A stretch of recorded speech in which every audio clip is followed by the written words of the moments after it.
this video, I want to talk about some of the new features that we've added to SQL Safe Backup with the release of 8.7. Now, these new features are the ability to mount virtual databases, the ability to perform object-level recovery, as well as the ability to copy policies, and specifically copy existing backup policies. Now, in terms of mounting a virtual database and performing object-level recovery, I want to point out that these options can be found in a few different places throughout the management console. If you look at the toolbar, you'll see that there's a button for mounting a virtual database. If you're on the SQL Safe Today view, in the Common Tasks section, there's options for mounting a virtual database as well as performing object level recovery. And lastly, if you right-click on the SQL Server instance name or database name, you'll find those options as well. Now, if you're unfamiliar with mounting a virtual database is, it's similar to a restore of a database. The difference is that we're not actually restoring the actual data files onto disk. Instead, we're tricking SQL Server to believing the data files have been restored, but in actuality, we're reading the data right directly out of the backup file. So to demonstrate, let me go ahead and perform an operation now.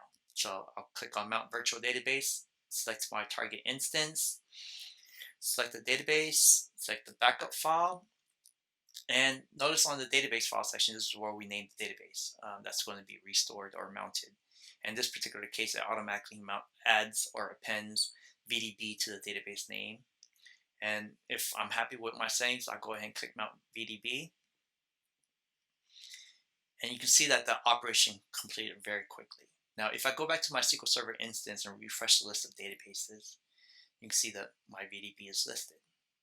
And even though we're reading the data directly out of the backup file rather than on disk, the database is fully functional. And to a user, they are none the wiser that it is a virtual database versus a regular database. Now, moving along to object level recovery, it's exactly what it sounds like. It restores a specific object out of the database. And to perform that, I'm going to right click on the instance name and select object level recovery. Select my target instance, and in this particular case, I'm going to restore my Northwind database instead. It automatically picks the backup file for me. And on the object selection screen, this is where I would select which objects out of the database I would like to restore. And in my particular case, I'm just going to select the customer's database. Now, notice that we are going to restore the database as Northwind OLR for object level recovery. And I'm going to go ahead and just click the recover button. Now, it kicks off the operation right away, but I want to point out that this does happen in two phases. First, it restores the database using this name, and then once that's done and we're ready, it changes the database name to the one we specified in the wizard, which is again Northwind_OLR. And now that this is complete, if I go back to SQL Server Management Studio and come back and refresh the list of databases, I'll be able to find my OLR database. And if I expand tables, you can see that it only restored that one particular table that I was interested in.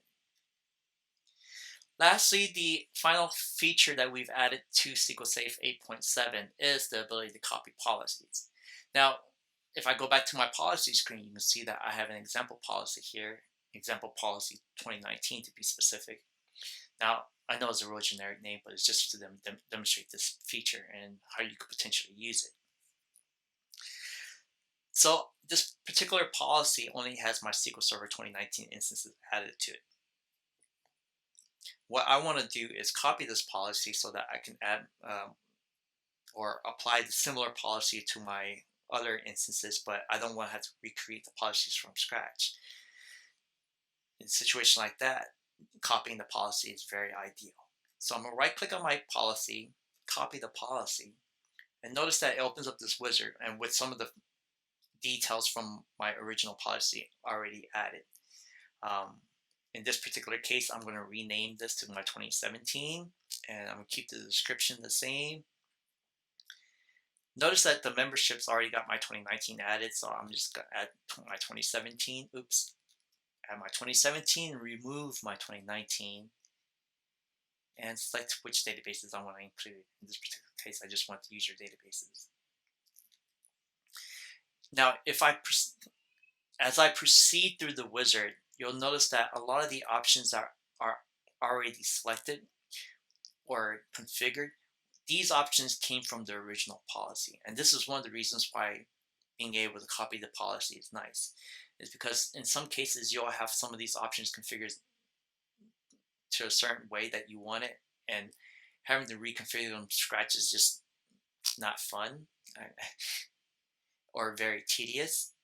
And this being able to copy the policy takes that out of the equation. So you can see all my backup destinations are configured um, for all my backup policy, how long the retention policy is.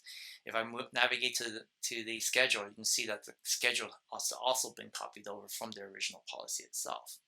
So again, it makes reapplying a policy or adding the policies to different servers very easy.